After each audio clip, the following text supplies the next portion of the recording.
One of the other commanders, an elderly Krathix, whose exoskeleton bore the scars of countless battles, spoke first. Commander Vex Thor's report is remarkable. This human refused a direct order, questioned our authority, and yet lives to stand before us. Explain. Sarah kept her voice steady and clear, letting it carry to all 12 platforms. Honored commanders.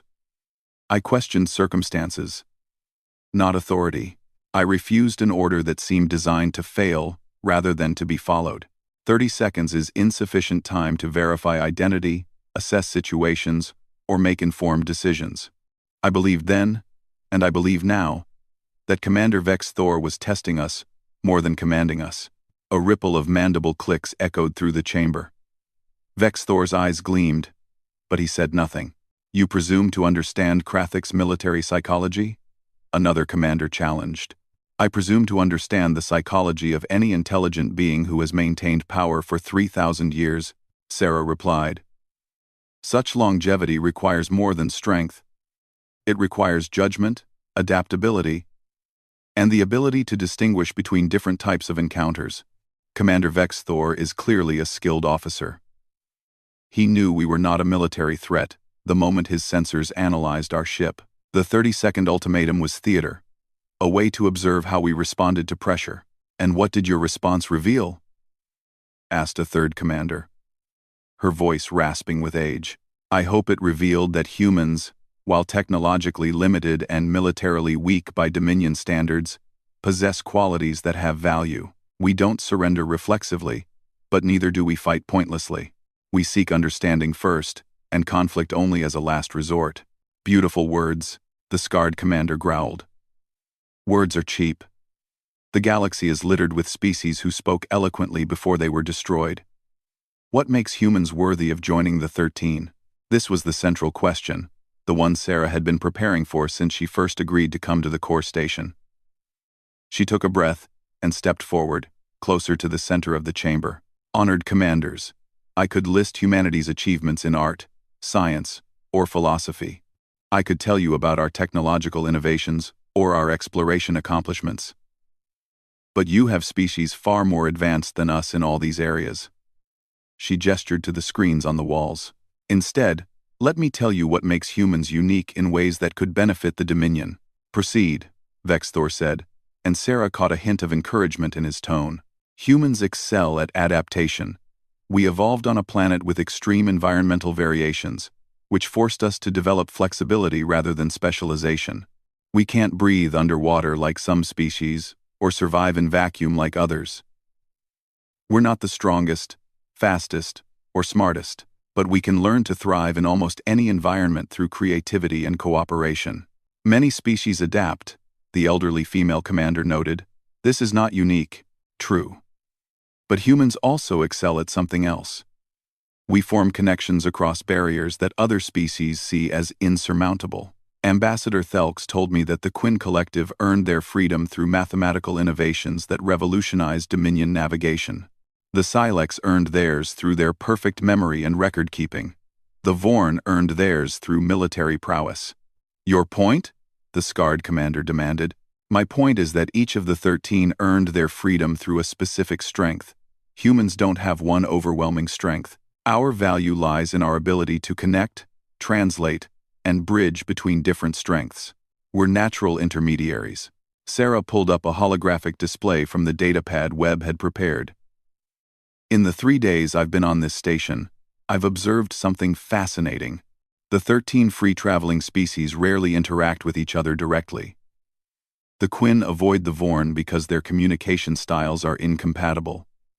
The Silex don't trust the Myax. The Thorian Federation and the Zex Alliance maintain a cold peace that makes cooperation difficult. You observed all this in 3 days? Asked a commander who had been silent until now. I talked to them, all of them. I asked questions, listened to their concerns, learned about their perspectives, and I realized something. The Dominion is incredibly powerful, but it's also highly segregated. You've created a structure where species can coexist without conflict, but they don't truly collaborate. And you believe humans could change this? Vex Thor asked, his tone carefully neutral. I believe humans could facilitate it. We've been doing it on Earth for our entire history. Humans have thousands of distinct cultures, languages, and traditions. We've had countless conflicts, but we've also developed sophisticated methods for translation, mediation, and cultural exchange. When I met with Ambassador Thelks, I noticed she used very formal, hierarchical language. When I met with the Vorn delegate, I adapted to their direct, confrontational style. With the Silex, I learned to incorporate long pauses for their processing time. Sarah looked around at each commander in turn. This isn't just diplomatic politeness. It's a fundamental human skill. We instinctively adjust our communication based on our audience. We find common ground where others see only difference. In a dominion of 37 species, that skill could be invaluable. The elderly female commander leaned forward. You're suggesting humans could serve as intermediaries between species within our own empire? I'm suggesting that humans could add value beyond our individual capabilities. You have warriors, scientists, builders, and thinkers. But do you have connectors?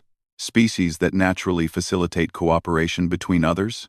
The Quinn serve this function to some degree, Vex Thor noted. Yes. But the Quinn's approach is mathematical and protocol-driven. It's effective, but rigid. Human mediation is flexible, emotional, intuitive. We read body language, tone, subtle cues. We adapt in real time. These are skills that took us thousands of years to develop because we needed them to survive on our own diverse planet. The scarred commander's mandibles clicked thoughtfully. An interesting proposal. But it assumes we need such services. The Dominion has functioned for 3,000 years without human intermediaries. Has it functioned optimally, though? Sarah asked carefully. Commander Vex Thor told me that 93 species have been exterminated and 22 subjugated. I've been wondering, how many of those conflicts could have been avoided if better communication had been possible? How many misunderstandings, like the one between our species, escalated to violence when they didn't have to? The chamber fell silent. Sarah knew she was treading dangerous ground, potentially criticizing the Dominion's methods, but she had to make her point. I'm not suggesting the Dominion was wrong in its actions, she continued carefully. You survived and thrived in a dangerous galaxy, but I am suggesting that humanity could help reduce future conflicts through better communication and cultural translation. We could potentially turn some of those 93 extinct species into future allies if we had been available to facilitate first contact. Presumptuous, muttered one commander. Pragmatic, countered another. Vex Thor spoke up, his voice carrying authority. The human makes a valid point. Our recent expansion into the Kelvor Nebula resulted in 3 unnecessary conflicts due to communication failures. Species that might have been subjugated or even offered free passage were instead destroyed because we could not quickly establish mutual understanding. You advocate for the humans, Vex Thor? The elderly female asked. I advocate for the Dominion's continued prosperity. If humans can provide services that strengthen our empire, it would be foolish to destroy them out of tradition. The scarred commander stood, his full height impressive even at this distance. Captain Chen, you speak well, but words are not proof. If we grant humanity provisional access to Dominion space, what guarantees do you offer? How do we know your species won't use this access to spy, sabotage, or eventually challenge our authority? When the Revengeance, our authority, won your bases, Sarah had anticipated this question. Honored Commander, I can offer no guarantees. Any species granted freedom could theoretically become a threat. The Quinn could reprogram your navigation systems. The Silex could expose your military secrets. The Vorn could stage a rebellion. You accept these theoretical risks because the proven value outweighs them. And humans have not yet proven their value, the commander noted. No, but I can offer a demonstration. A test, if you will. This caused a stir among the council. Explain, said Vex Thor. Commander Vex Thor mentioned that the Thorian Federation and the Zex Alliance maintain a cold peace. I've learned that they have a trade dispute that has been unresolved for 6 years, costing both species significant resources and preventing valuable cooperation. Sarah straightened her shoulders. Give me 3 days with representatives from both species. Let me attempt to mediate their dispute. If I succeed, you'll have proof of human value. If I fail, you can deny our petition with the knowledge that you gave us a fair chance. The council members looked at each other, clicking and chittering in rapid conversation. Finally, the elderly female spoke. This is highly irregular. The Thorian-Zex dispute has resisted resolution by our own mediators. Which is precisely why it's a meaningful test, Sarah replied. If I only succeeded at easy tasks, it wouldn't prove much. Vex Thor's mandibles spread in what Sarah had learned to recognize as his version of a smile. Captain Chen continues to surprise us. I support this proposal. It is creative, testable, and low risk. If she fails, we have lost only 3 days. If she succeeds, we gain both a resolution to a long-standing problem and evidence of human utility. The vote was quick. 9 of the 12 commanders approved the test. Sarah felt a mixture of relief and terror. She had just committed herself to solving a diplomatic crisis that had stumped Krathik's mediators for 6 years. You have 3 days, the scarred commander announced. Representatives from both species will be made available to you. All your interactions will be observed and recorded. Should you succeed in creating a mutually acceptable resolution to their trade dispute, the Council will reconvene to render final judgment on humanity's petition. And if I fail? Sarah asked. Then humanity will be classified as an interesting but ultimately insufficient species. You will be given safe passage back to your territory. But all Dominion space will be permanently closed to human vessels. Any future incursions will be treated as acts of war. The weight of those words settled on Sarah's shoulders. 1 ship, 1 crew, 1 captain's ability to mediate between 2 alien species she'd never met would determine humanity's future in this entire region of space. I understand, Sarah said. I accept the terms. As she was escorted from the council chamber, Vex Thor fell into step beside her. That was either brilliant or suicidal, he said quietly. Possibly both, Sarah admitted. But I meant what I said. Humans are bridge builders. If I can't prove it, then maybe we don't deserve passage through your space.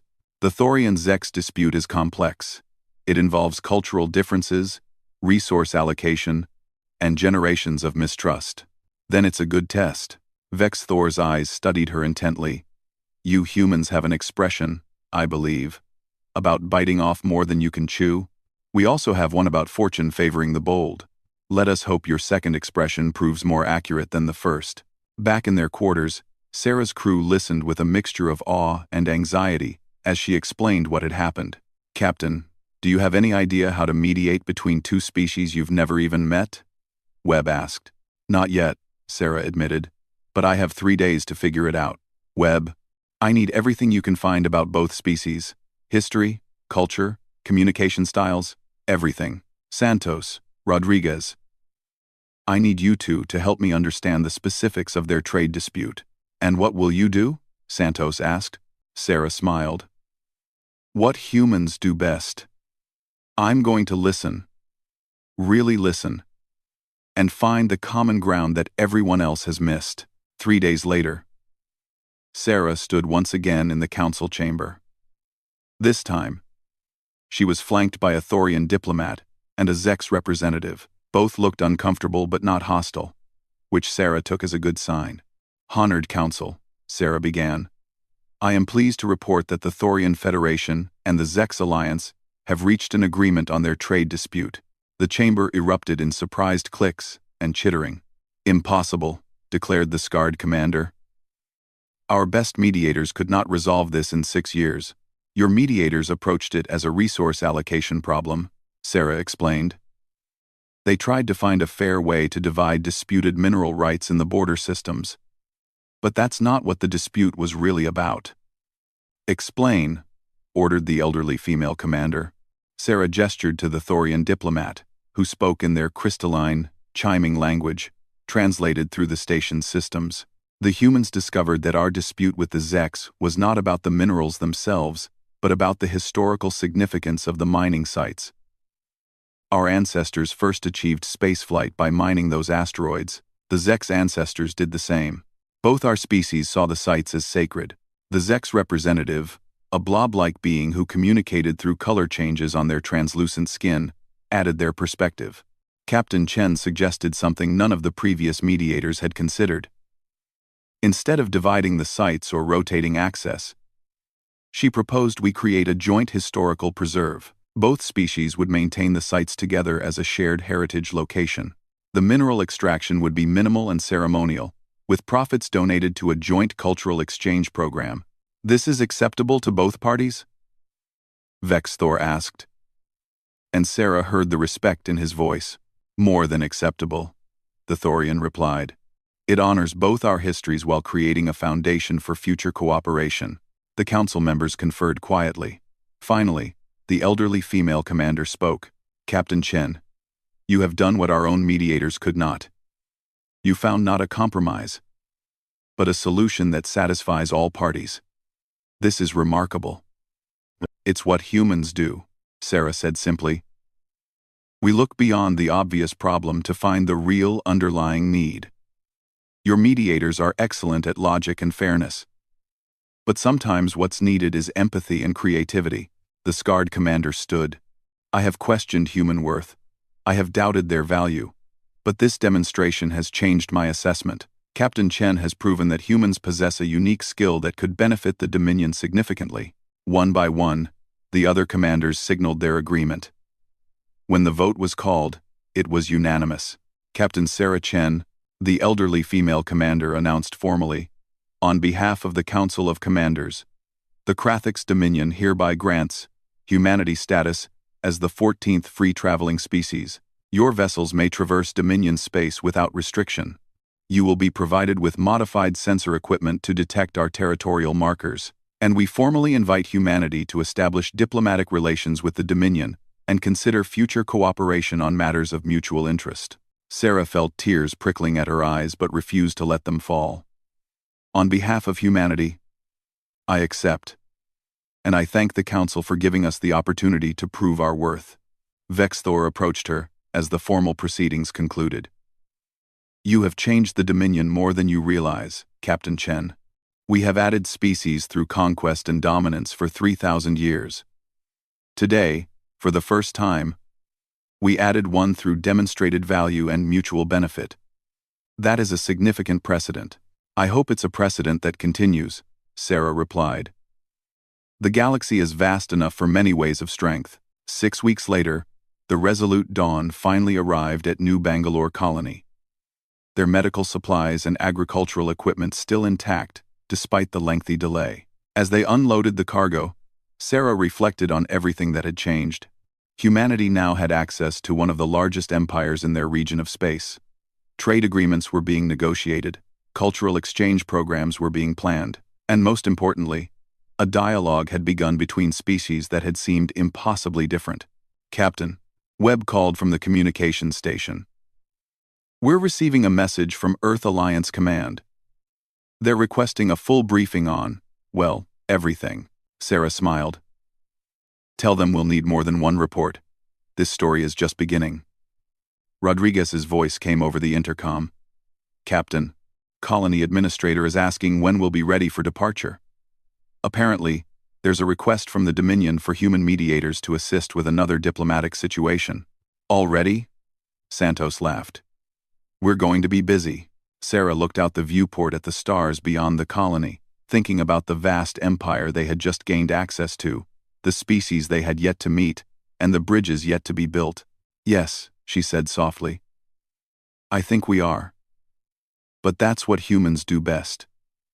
We connect, we communicate, and we build bridges where others see only walls. The Resolute Dawn might be just one small cargo freighter, but it had opened a door to a future where humanity's greatest strength, their ability to understand and unite, would become their most valuable contribution to the galactic community. And it had all started with 30 seconds and a refusal to surrender without asking why. Commander Vex Thor was impressive and frightening at the same time. Sarah saw him clearly now through the view screen. His outer shell was purple-black and shined under the bright lights of his ship's bridge. He had 4 eyes that looked at Sarah with sharp intelligence. 2 pairs of arms rested on the sides of his command chair. Each arm ended in claws that looked like they could be gentle or deadly. "Captain Chen," Vex Thor said through the translation system. His voice was deep and clear. "You are either very brave or very foolish. I have not decided which yet. Perhaps both, Commander." Sarah replied with a small smile. "I find that the difference between bravery and foolishness is often only clear after everything is over." One of Vex Thor's mouth parts twitched. It might have been amusement. A thinking human. "This is also unexpected. Tell me, Captain, what made you believe I would not simply destroy your ship the moment you refused my order?" Sarah kept her face calm even though her heart was beating fast. "Several things, Commander.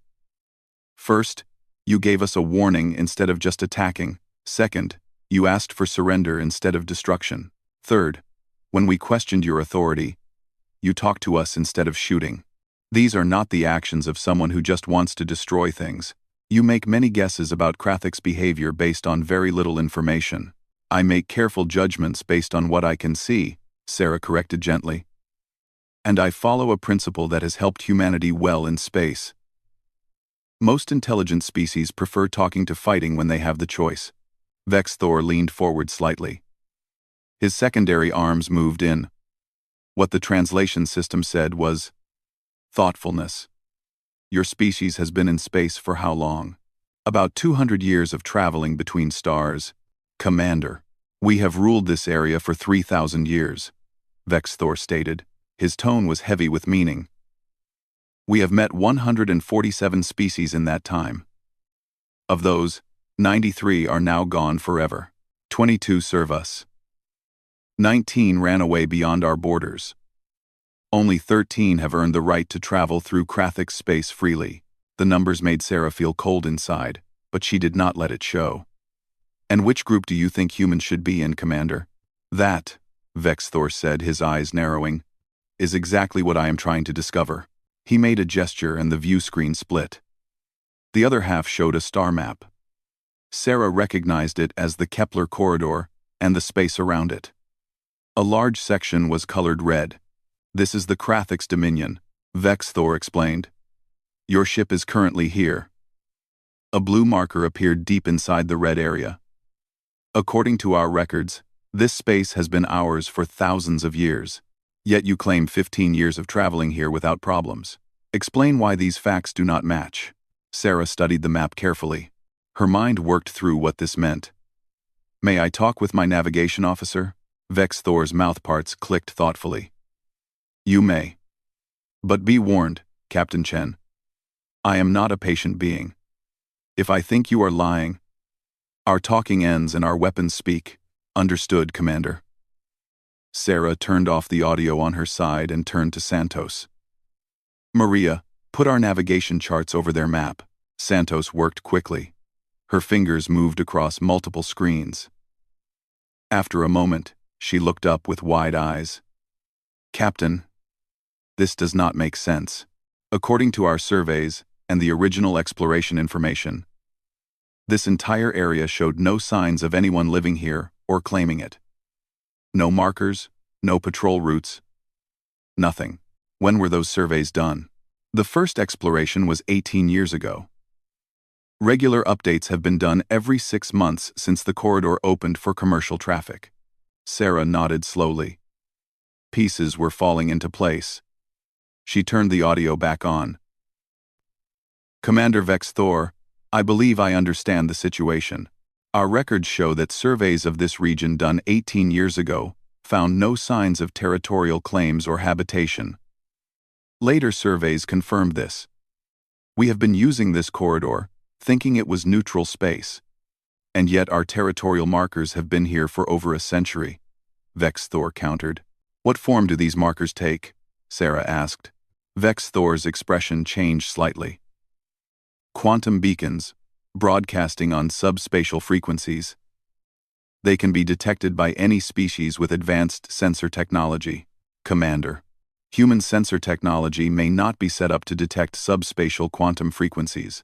Our technology developed in a different way." What you see as clearly marked territory, we see as empty space. The silence that followed was long. Sarah could see Vex Thor's various limbs moving in agitation as he thought about this information.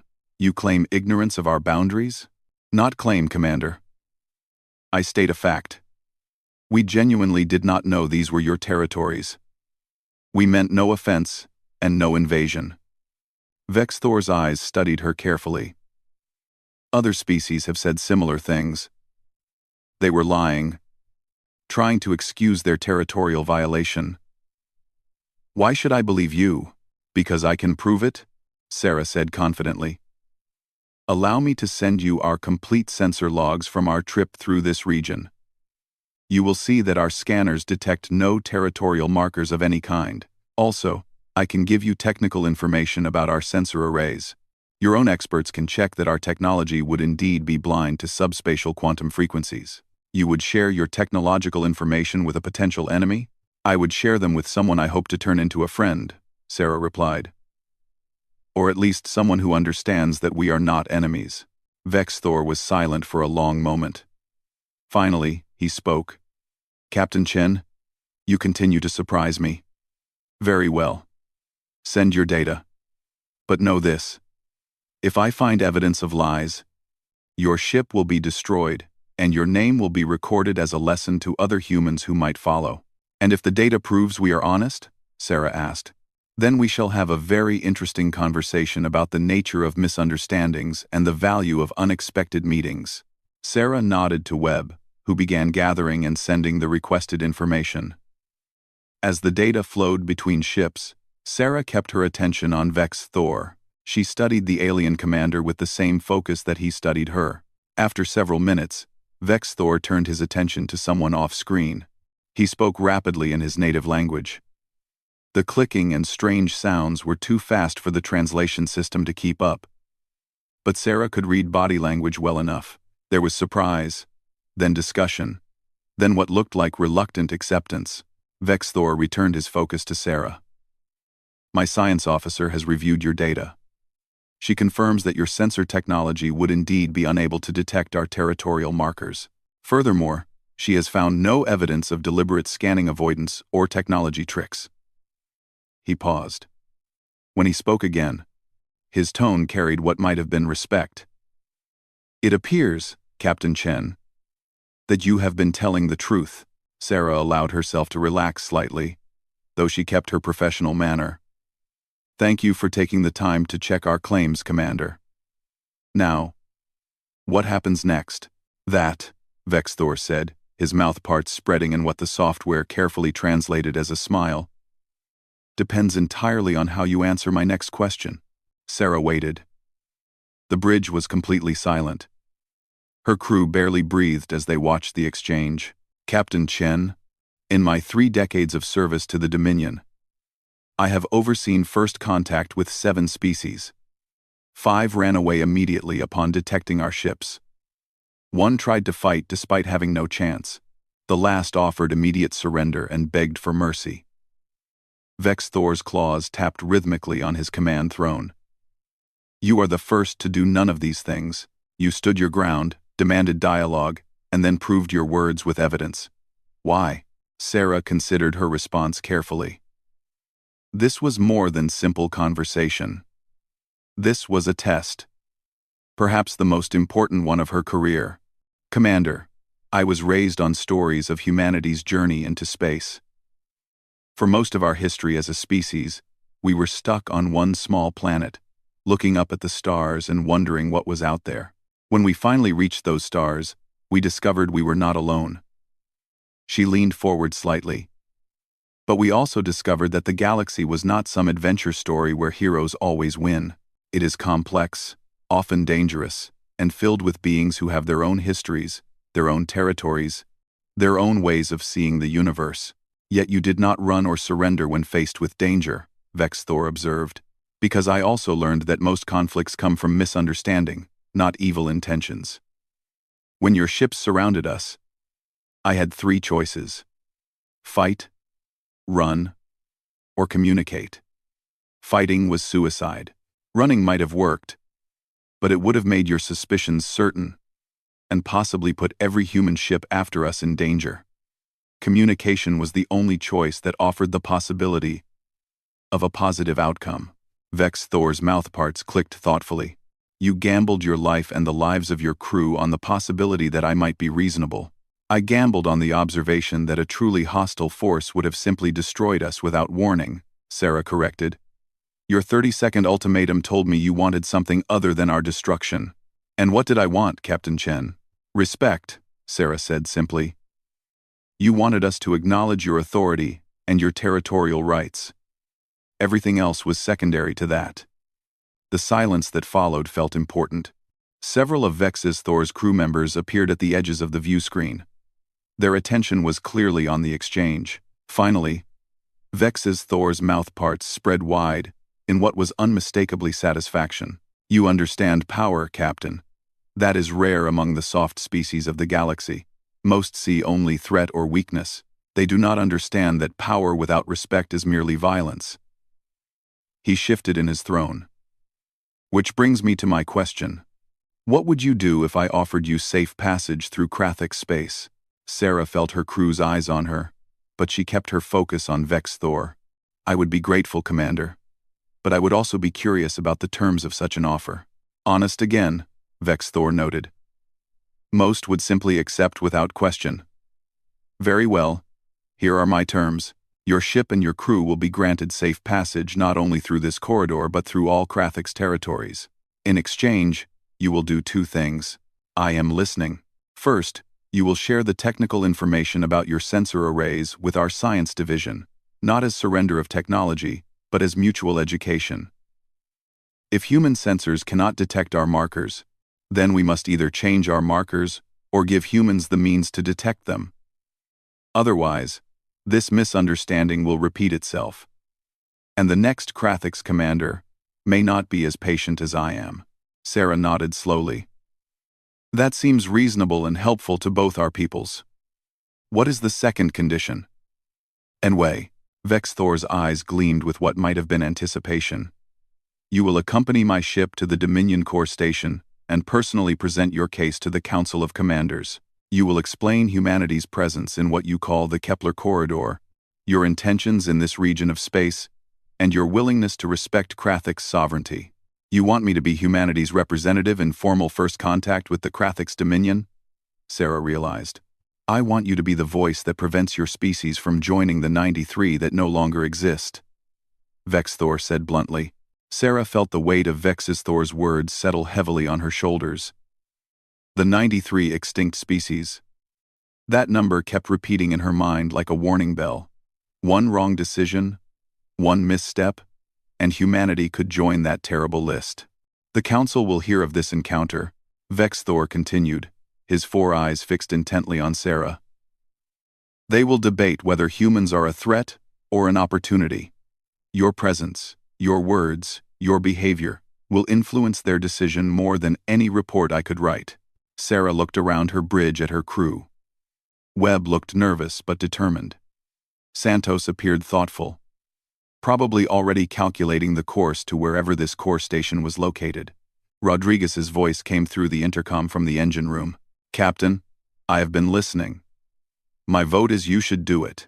This is bigger than us. Bigger than our cargo delivery. This is about every human ship that will come through here after us. I agree, Santos added quietly. We can send a message ahead to New Bangalore explaining the delay. Webb simply nodded his support. Sarah turned back to Vex Thor. Commander, I have concerns. My ship and crew would be traveling deep into Krathix space, far from any possible help. We would be entirely at your mercy. Yes, Vex Thor agreed simply. He did not try to hide the truth. And you have told me that 93 species have been eliminated by the Dominion. 22 more are subjugated. These are not comforting numbers. They are honest numbers, Vex Thor replied. I could lie and tell you that the Dominion is peaceful and welcoming. But you seem too intelligent to believe comfortable lies.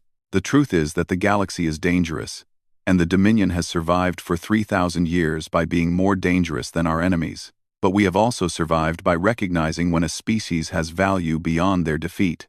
And you believe humanity has such value? I believe you, Captain Chen, have shown something that interests me greatly. You showed courage without aggression, intelligence without arrogance, and diplomacy without surrender. These are rare qualities.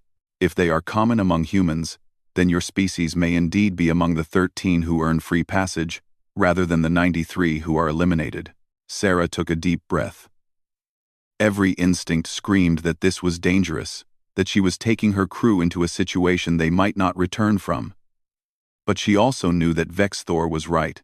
This decision would affect not just them, but every human who came after. I need to consult with my crew properly, Sarah said. And I need to send a report to Earth Alliance Command, explaining the situation. You may consult with your crew, Vex Thor allowed. But your communication with Earth Command must be reviewed by my communications officer before sending.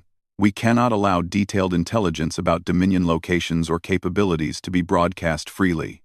That is a significant limitation, Commander. It is a necessary precaution. I am extending enormous trust by bringing you to the core station. I must protect my people's security in return. Vex Thor paused. However, I will allow you to send a message confirming that you have made peaceful contact with the Krathix Dominion and are engaging in diplomatic negotiations. That should be enough to prevent your government from assuming the worst. Sarah turned off the audio again and faced her crew fully. Opinions? And I want honest ones. Not what you think I want to hear. It is risky as hell, Webb said immediately. But turning it down might be riskier.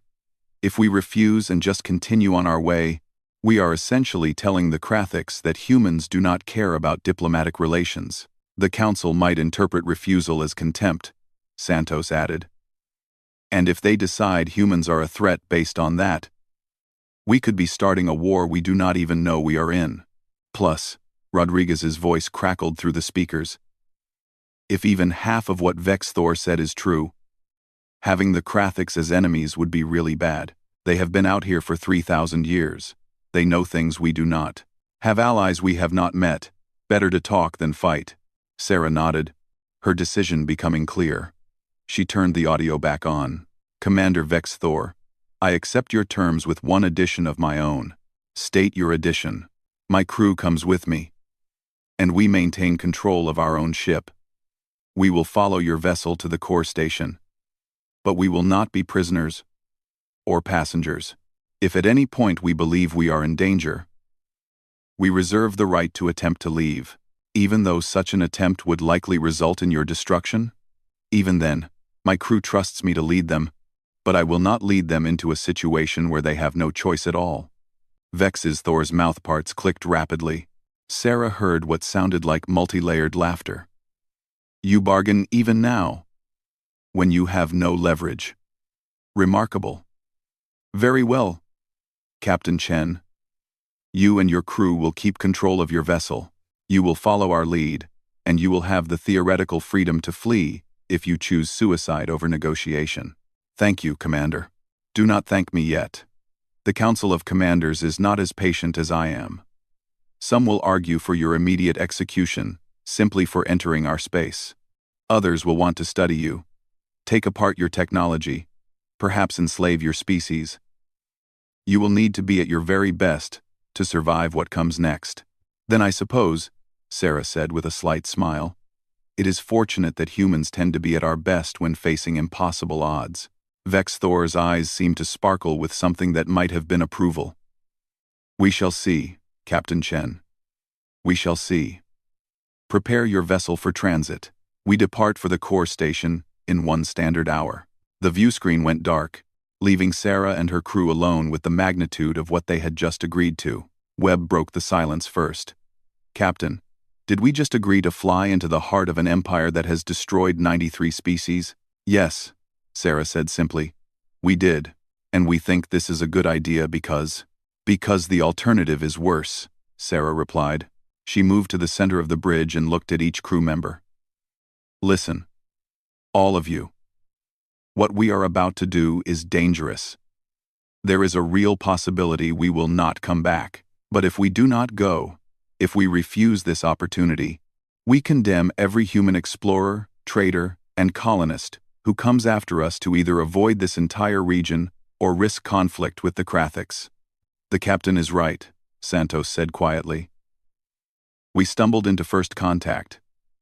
We do not get to choose whether it is convenient or safe. We only get to choose how we handle it. Rodriguez's voice came through again.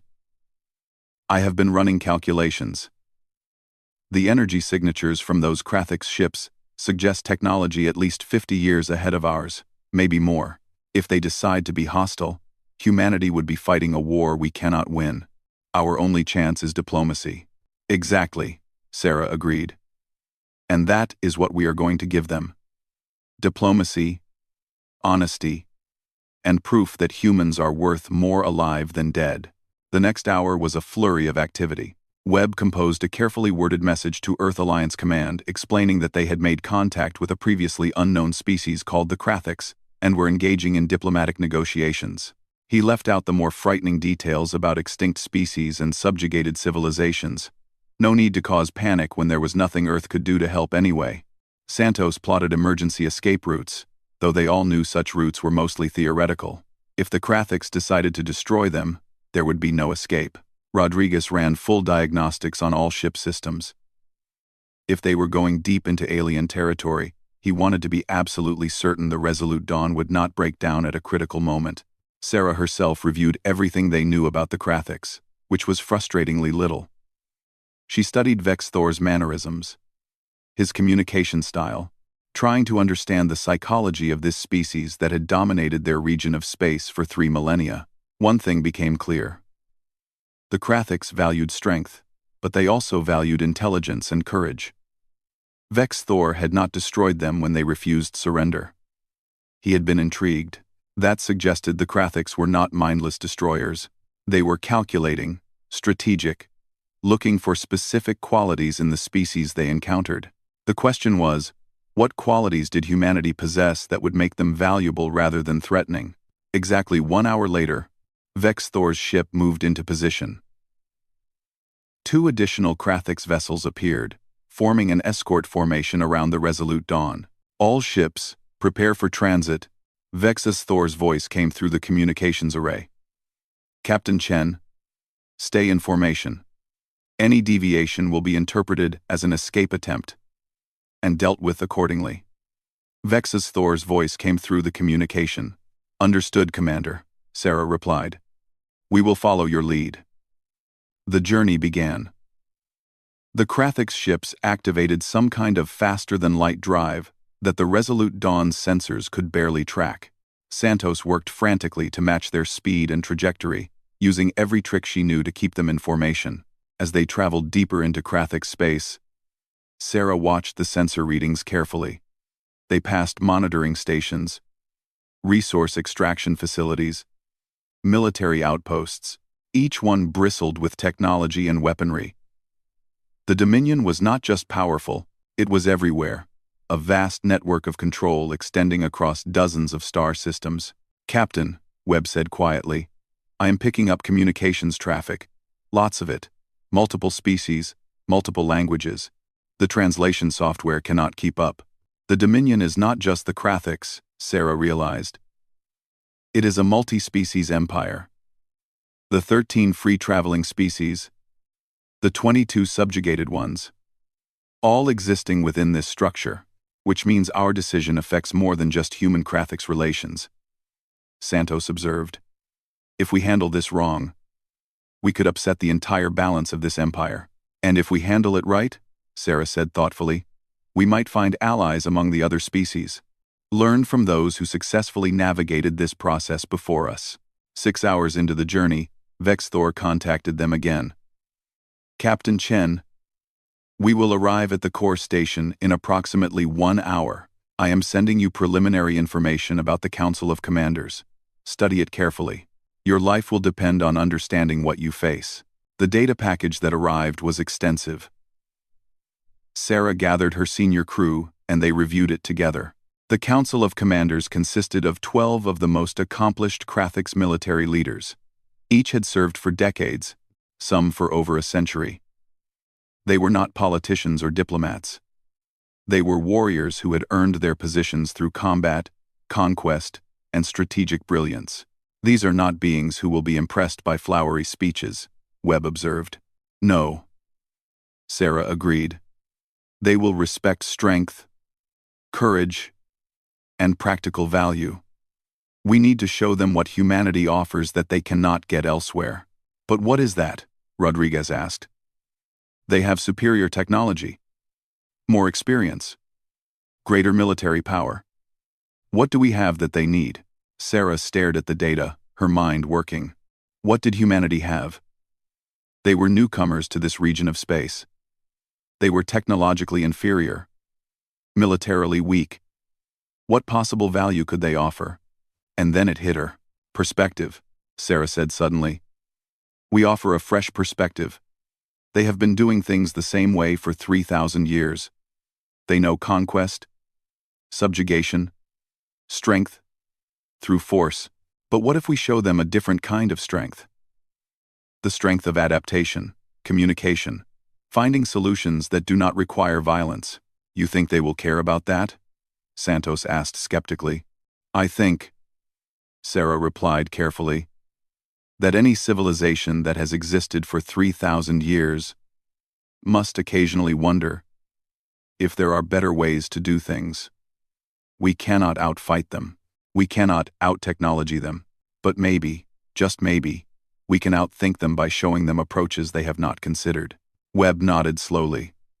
It is a long shot, but it might be our only shot. Then that is what we will do, Sarah decided. We will show the Council of Commanders that humanity's value lies not in our strength, but in our adaptability, our creativity, and our ability to find peaceful solutions to problems others solve with violence. The Resolute Dawn continued its journey, a tiny human ship surrounded by alien vessels, carrying the hopes of an entire species into the unknown heart of an ancient empire. The Resolute Dawn had been traveling in formation with Vex Thor's battle group for 3 days, and Sarah was beginning to understand the true size of the Krathik's dominion. What she had initially thought was a relatively small territorial claim turned out to be a vast empire spanning dozens of star systems. Every few hours, they passed monitoring stations, resource facilities, or military outposts, each filled with technology that made human installations look primitive by comparison. Captain, you need to see this, Santos called from the navigation station, her voice filled with awe. Sarah moved to stand behind her officer, looking at the long-range sensor display. Ahead of them, space itself seemed to shimmer with activity. Hundreds, perhaps thousands of vessels moved in complex patterns around a massive structure that was hard to describe. It was part space station, part city, part fortress, a construction so vast that it had its own gravitational field. The Dominion Core Station, Webb breathed. It is enormous. Sensor estimates put it at over 200 kilometers in diameter, Santos reported. Population readings are off the scale. I am detecting at least 40 different ship designs, probably representing multiple species.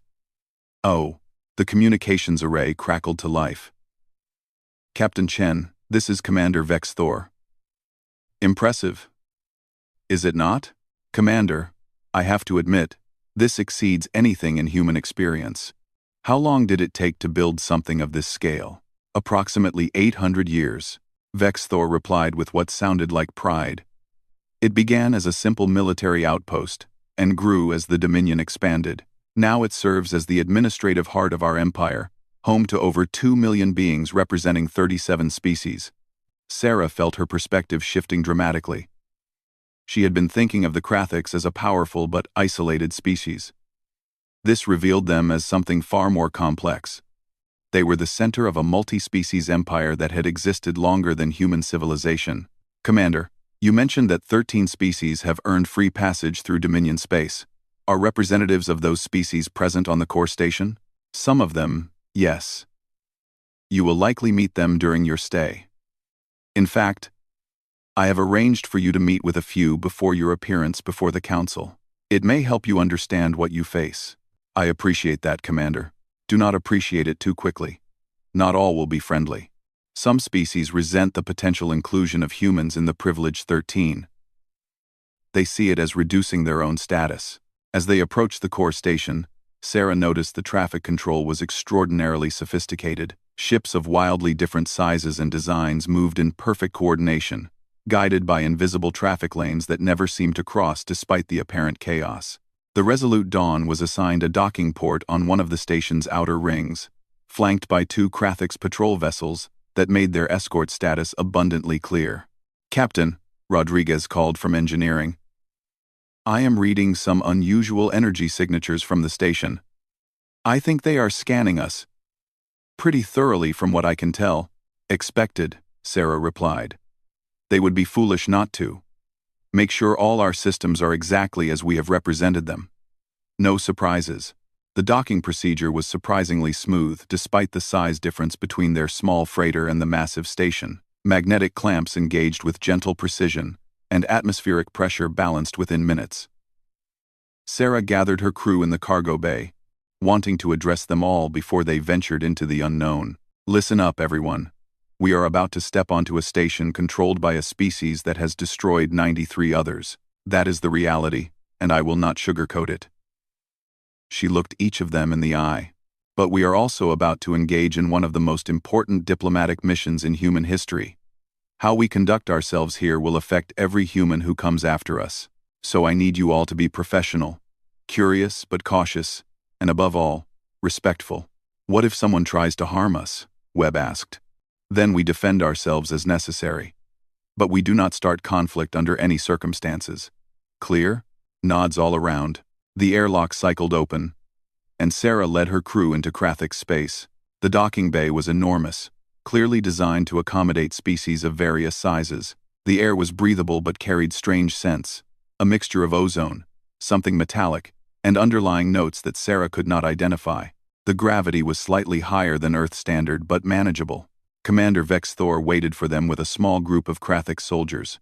In person, he was even more imposing than on the view screen, standing nearly 3 meters tall with his exoskeleton gleaming under the station's lights. "Captain Chen, welcome to the heart of the Dominion. I trust your journey was uneventful." "It was educational, Commander. Your empire is far more extensive than we realized." "As I suspected. Come, I have arranged quarters for you and your crew. You will have time to rest before the preliminary meetings begin tomorrow." As they walked through the station's corridors, Sarah's crew looked openly at their surroundings. The architecture was alien but functional, with high ceilings and wide passages designed to accommodate beings of different sizes. They passed dozens of species, some vaguely humanoid, others completely alien. A few watched the humans with curiosity, but most simply went about their business with the casual indifference of longtime station residents. Vex Thor noticed Sarah's observations. "You are wondering about the subjugated species, how they live, whether they are treated well." The thought had crossed my mind. Life under the Dominion is not freedom, but it is not slavery either. Subjugated species serve the Empire but are protected by it. They have limited independence, restricted territories, but they are safe from external threats and have access to Dominion technology and resources. For many, it is preferable to extinction, but not freedom, Sarah said quietly. "No, not freedom. Freedom is earned, Captain, through strength, usefulness, or uniqueness. The 13 species who travel freely through our space have proven they possess one or more of these qualities." They arrived at a section of the station that had clearly been recently modified. The quarters were simple but functional, with adjustable atmospheric controls and furnishings that could be changed for different body types. "These will serve as your accommodations," Vex Thor explained. "You have full access to this section of the station, though I recommend you do not wander without an escort. Not all species here will be welcoming." "Understood. Commander, you mentioned preliminary meetings?" "Yes. Tomorrow you will meet with representatives from 3 of the free-traveling species. Consider it both education and evaluation. They will report their impressions to the Council, which will factor into the final decision about humanity's status." After Vex Thor departed, Sarah gathered her crew in the main common area of their quarters. "All right. Let us talk strategy. We have tonight to prepare for tomorrow's meetings. I need information, and I need options.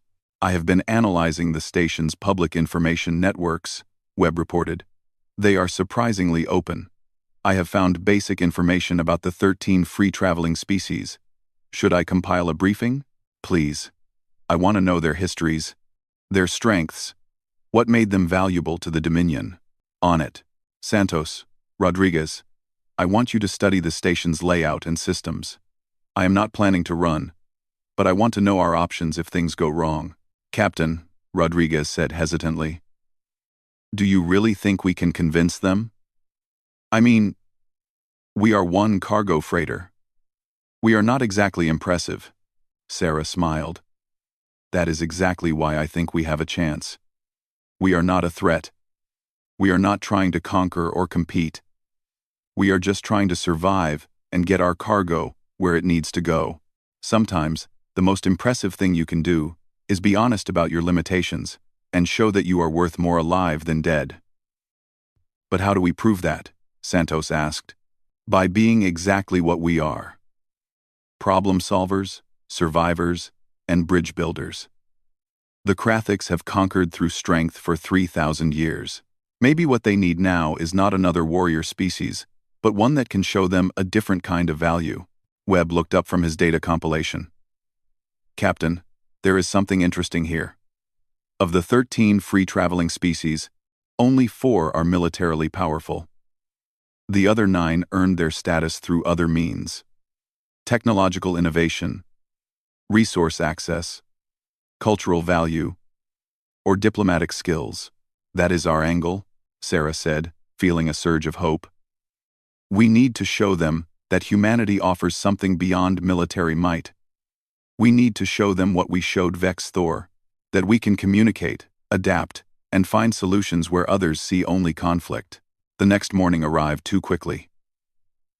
Sarah had barely slept, spending most of the night reviewing the information Webb had compiled and preparing for every possible scenario. When Vex Thor arrived to escort them to the first meeting, she felt as ready as she could be for the unknown.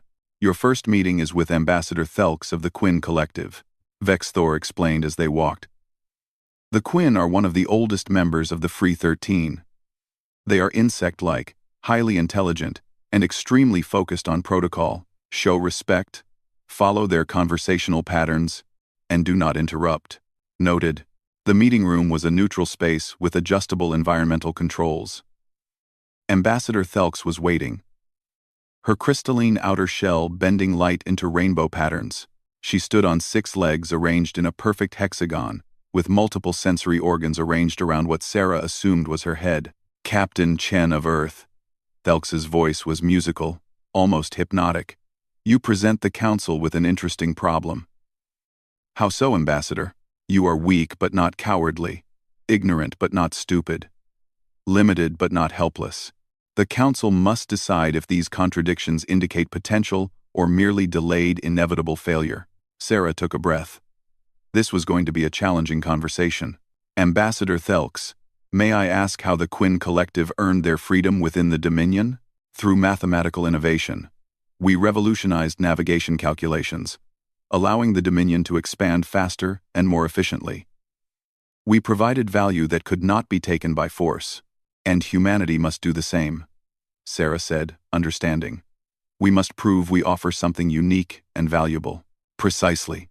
The question is, Captain Chen, what do humans offer that 36 other species within this empire do not? Sarah met Thelks's multiple eyes steadily. We offer adaptability, Ambassador. The ability to find connections and solutions across cultural and biological barriers. We are natural bridge builders. Thelks's body shimmered with colors that the translation system interpreted as thoughtfulness. An interesting claim. You will have opportunity to prove it. The council has many bridges that remain unbuilt. The council chamber was designed to intimidate. Sarah understood that the moment she stepped through the towering entrance. The circular room stretched upward into darkness, its walls embedded with screens showing various parts of the Dominion. 12 raised platforms surrounded a central floor where Sarah stood alone, each platform occupied by a Krathik's commander, whose achievements were carved into the stone behind their seats. She had spent the previous 2 days meeting with representatives of the free-traveling species. Some, like Ambassador Thelks, had been cautiously encouraging. Others had been openly hostile. The Vorn delegate had called humans weak primitives who would contaminate Dominion space. The Silex representative had simply stared at her for an hour, in what Vex Thor later explained was their species' way of measuring threat level. Now came the moment that would determine humanity's future in this region of space. Commander Vex Thor stood on the platform directly ahead of her, his posture formal. Council of Commanders. I present Captain Sarah Chen, of the human vessel Resolute Dawn. She speaks for her species regarding their presence in Dominion space and their petition for recognition. One of the other commanders, an elderly Krathix whose exoskeleton bore the scars of countless battles, spoke first. Commander Vex Thor's report is remarkable. This human refused a direct order, questioned our authority, and yet lives to stand before us. Explain. Sarah kept her voice steady and clear, letting it carry to all 12 platforms. Honored commanders, I questioned circumstances, not authority. I refused an order that seemed designed to fail, rather than to be followed. 30 seconds is insufficient time to verify identity, assess situations, or make informed decisions. I believed then, and I believe now, that Commander Vex Thor was testing us more than commanding us. A ripple of clicking sounds echoed through the chamber. Vex Thor's eyes gleamed, but he said nothing. You presume to understand Krathik's military psychology?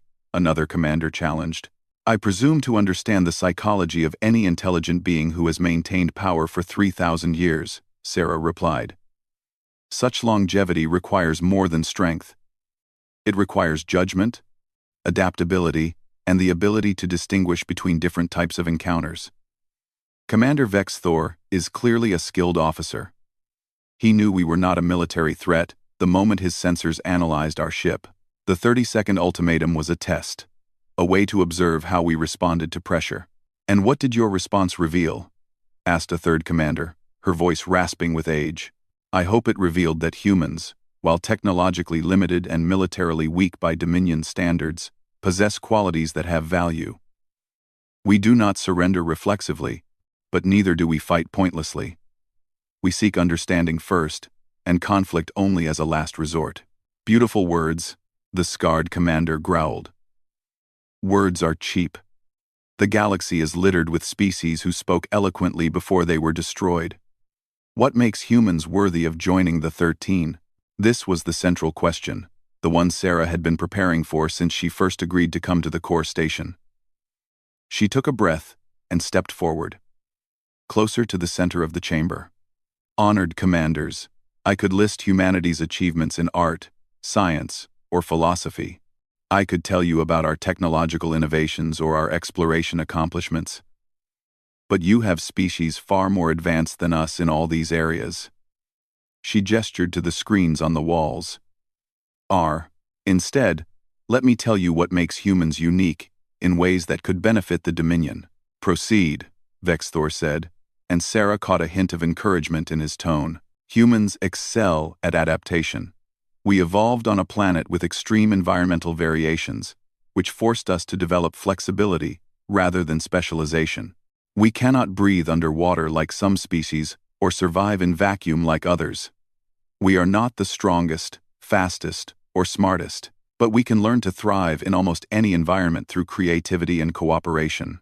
Many species adapt, the elderly female commander noted. This is not unique, true. But humans also excel at something else.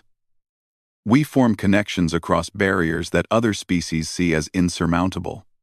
Ambassador Thelks told me that the Quinn Collective earned their freedom through mathematical innovations that revolutionized Dominion navigation. The Silex earned theirs through their perfect memory and record-keeping. The Vorn earned theirs through military prowess. Your point? The scarred commander demanded. My point is that each of the 13 earned their freedom through a specific strength. Humans do not have one overwhelming strength. Our value lies in our ability to connect, translate, and bridge between different strengths. We are natural intermediaries. Quote, Sarah activated the holographic display from the datapad Webb had prepared. In the 3 days I have been on this station, I have observed something fascinating. The 13 free-traveling species rarely interact with each other directly. The Quinn avoid the Vorn because their communication styles are incompatible. The Silex do not trust the Myax. The Thorian Federation and the Zex Alliance maintain a cold peace that makes cooperation difficult. You observed all this in 3 days? Asked a commander who had been silent until now. I talked to them. All of them. I asked questions, listened to their concerns, learned about their perspectives, and I realized something. The Dominion is incredibly powerful, but it is also highly segregated. You have created a structure where species can coexist without conflict, but they do not truly collaborate. And you believe humans could change this? Vexthor asked, his tone carefully neutral. I believe humans could facilitate it. We have been doing it on Earth for our entire history.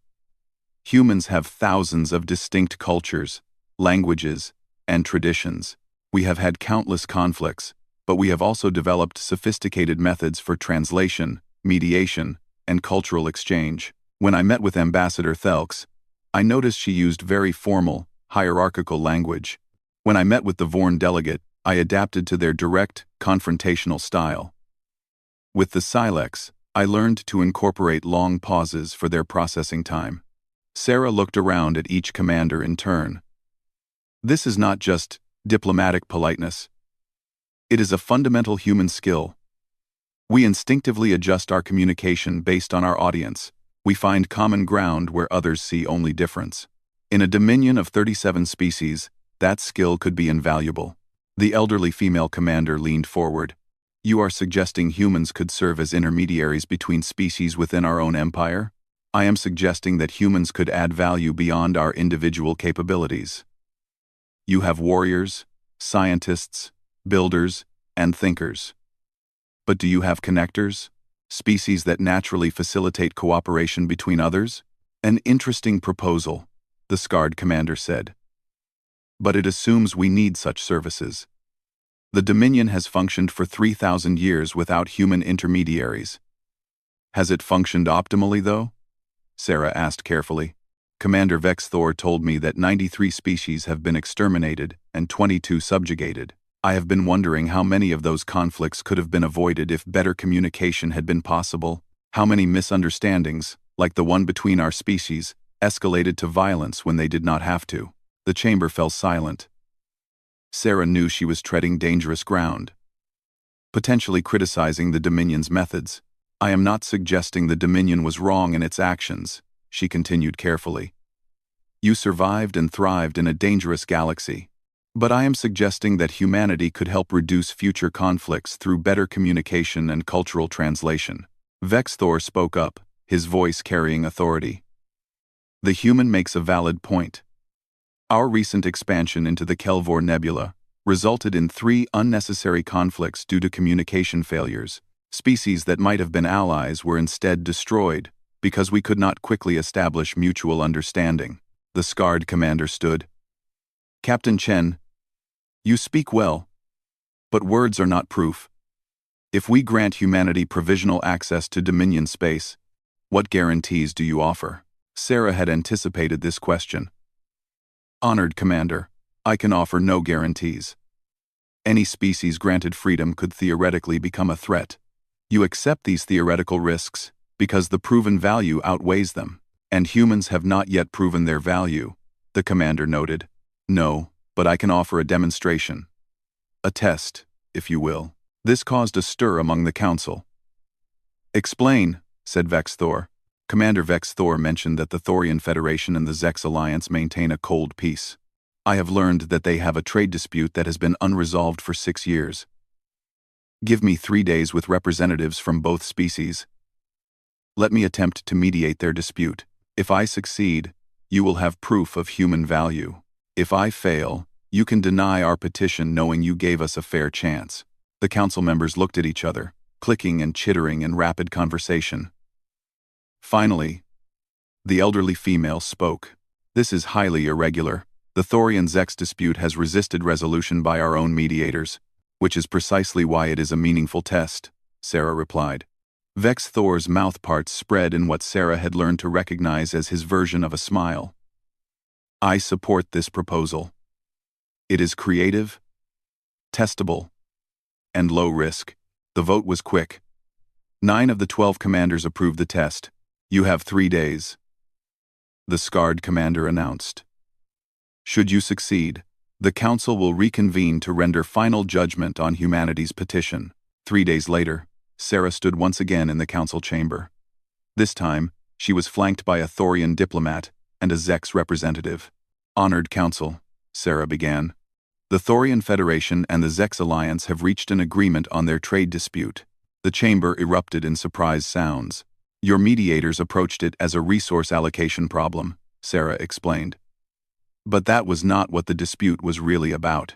The Thorian diplomat spoke. The humans discovered that our dispute was not about the minerals themselves, but about the historical significance of the mining sites. Both our species saw the sites as sacred. The Zex representative added, Captain Chen suggested we create a joint historical preserve. Both species would maintain the sites together as shared heritage. This is acceptable to both parties? Vex Thor asked. More than acceptable, the Thorian replied. It honors both our histories while creating a foundation for future cooperation. The council members conferred quietly. Finally, the elderly female commander spoke. Captain Chen, you have done what our own mediators could not. This is remarkable, the scarred commander stood. I have questioned human worth, but this demonstration has changed my assessment. One by one, the other commanders signaled their agreement. When the vote was called, it was unanimous. Captain Sarah Chen, the elderly female commander, announced formally. The Krathix Dominion hereby grants humanity status as the 14th free-traveling species.